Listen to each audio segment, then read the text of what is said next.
Hello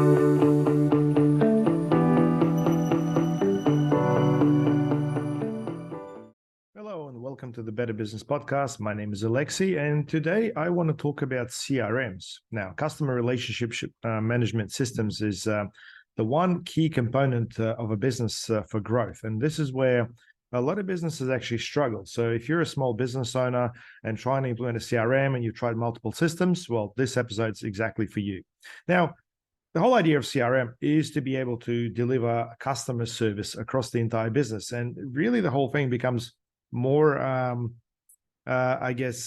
specific to businesses that have got teams, because once you've got the team and there's multiple people managing contacts or the customers within a business, this is where you really need to make sure that there's accountability between those people. Then there is obviously a system to follow, and if you can integrate the whole thing with calendar events, to follow up a person on a certain date or talk to them about further opportunities, this is where the whole thing, really comes in and makes things a lot easier. Now, when it comes to CRMs, there's obviously a whole sea of different systems. I mean, you name it, you Google it up, you'll find new things popping up all the time. And personally, I don't believe there's one better than others. I think it's really more about your business and processes and how the whole CRM can fit into that. Now, there's basically two approaches to the whole thing. There's typically an off-the-shelf product. You pick up something and start using it and try to adjust your processes as per that. Or there is a custom way. And this is typically a very expensive way to do things. But I do meet a lot of business owners who have developed a custom CRM specifically for their business to suit the processes that they've created.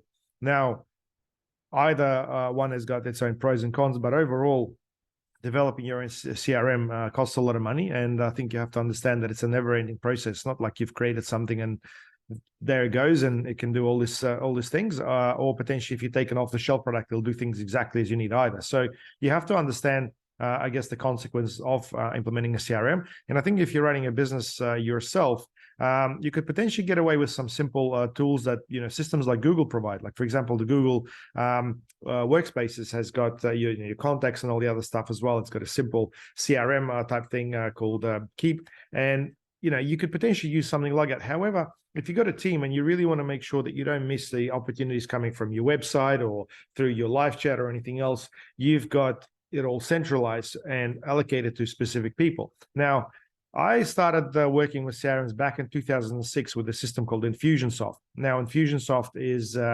quite massive. It's now called Keep. I have used that system quite extensively, and it can be very, very complicated. Some people call it Confusionsoft. We've been Infusionsoft partners for quite some time, and 2 years ago, we decided not to continue with our partnership purely because their support has really gone the other way. Unfortunately, don't get me wrong, it's a great product. But a great product really needs a lot of support, because when things are not working, that really sort of undermines the whole integrity of that particular solution. So in my experience with CRMs, we've tried just about everything. We've tried Insightly, Capsule, Pipedrive, now we are using HubSpot, and I'll talk about that in a minute. But I think it's important to start with a smaller CRM initially to get your processes right. And I do feel a lot of confusion and frustration from business owners who have jumped onto tools like Monday.com and started implementing it straight away. Don't get me wrong, these systems are great and easy if you know what you're doing, but if you don't have the processes to implement in a CRM, that's where the whole thing really becomes a bit of a bottleneck. So what I advise my customers is to start with a smaller and a simpler CRM in order to basically get the basic process and create the habits for the team to use them, rather than jump into something big and make that the backbone of your business. I mean, just think about it. You're asking your entire team to start using something they have never used before, they don't really have the habits for, and unless they come from that CRM sales background, it's going to be a huge shock to them to basically start using something like that. So my advice, if you're starting out, if you're a small business and you've got more than one person within the organization that needs to be contacting customers, start with a system like CapsuleCRM. The CapsuleCRM's got some really cool small integrations into things like Gravity Forms. If you're running a WordPress website, the forms that come up on WordPress can be integrated with what's called Gravity Forms. It's a plugin, and it simply allows you to plug into just about every CRM, all the fields, and map them accordingly and whatnot. And then from there, you can set up simple automations and whatnot. So if someone, let's say, fills out a form on the website, they become a lead or a part of your opportunity, as you like. Now, opportunity, deals, there's a few fancy names within each of the CRMs. However, it's really more about having that sales opportunity. And really what you need to do is understand the different stages of those opportunities. So someone comes in as a prospect, and then from there, once you have a conversation with them, you potentially qualify them, and then from there you send them a proposal and you sell them or lose them, for example. So that would typically be a very basic process, and a lot of the CRMs have got that knotted out. The other important part of the CRMs is to be able to manage contacts. So everyone within your organization should be able to log in and find someone's name, email, phone number, and so on and so on. And if they're connected to an organization, that organization should have its own profile with all the other key people as a part of that as well. Notes, having notes for each organizational contact or both is very helpful. So if someone takes over, let's say one person's unwell and the other person needs to jump in, that they can actually see everything that's been said to that person. And this is where the whole integration with email comes in quite nicely. And most of the time what happens is a lot of the CRMs like Pipedrive and Capsule, they use like a delegated email address that you can actually use as a BCC in your emails, and everything that you do in terms of communication with the client actually goes back into that CRM. And as a result, you've got the entire history. Very helpful if you're talking about very specific opportunities, and it takes a fair bit of time. So my advice, start with something like Capsule. It's fairly inexpensive, gives you enough, functionality to have a good play with it. It gives you enough to be able to sort of scale your business and get your processes going. Pipedrive would be probably, something very similar, but it does sort of have a few things that are a little bit more distinct. It's got modules for things like live chat that you can implement into your website. So if someone starts speaking with you, that basically goes back to your opportunities and so on. And it really depends how you qualify your flow. But the CRMs initially started as fairly simple components. Now they all try to have add-ons for email marketing and whatnot, SMS and all that sort of stuff. I like to look at it from the perspective of you either have like a full suite CRM, like a HubSpot, which has got a lot of different options, and they all work very well, or a module-based CRM. Module-based CRM is something like your Capsule, for example, where you use that for the opportunities and the contacts, but you'd be using something like ActiveCampaign or MailChimp for your email marketing. You'd be integrating the two systems. Why you would do something like that is because each system would be specialized specifically in that space. So MailChimp or ActiveCampaign, for example, email systems, they do have components of a CRM, but I wouldn't really put them in the same category because their main functionality is to make sure that you can do email blasts, emails get delivered. There's really good reporting behind the scenes, and the whole email functionality works very well in line with that. So if anything doesn't get delivered, it takes care of, and so on and so on. Whereas with CRMs and stuff, typically the whole email functionality is not as good. And look, these systems develop all the time. So depending on when you're going to listen to this podcast, you may find that some things have become great.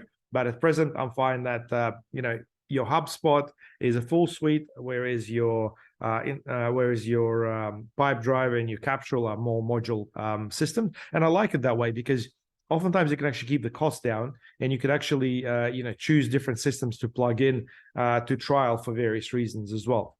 Having integration with systems like Xero, our accounting system, works very well. So if someone logs into the actual CRM, they can see past transactions or purchases of that particular contact. So CRM is key, and CRM is really more about understanding how to deliver that level of service across the entire organization, basically through multiple people. And I think, it's really more about growth. Like, you have to understand that CRMs are about growth. So reporting really becomes a really big thing. So you as the business owner, as the driver of the business, really need to understand the reports. Now, Capsule, HubSpot, Pipedrive, they've all got different levels of reporting. I find that HubSpot's probably got the best levels of reporting, but at the same time, you can really customize and do quite a few things as well. So, I mean, Pipedrive and Capsule are fairly affordable, easy to start. HubSpot is an easy to start as well, but if you do want the the full functionality, it is fairly expensive. Overall, I think your goal is to increase your sales, and typically you increase your sales through having qualified businesses or prospects for future opportunities. So let's say if you have done single transactions, is there an opportunity for ongoing service? Is there an opportunity for upsell? Is there an opportunity for cross-sell if you work with other businesses?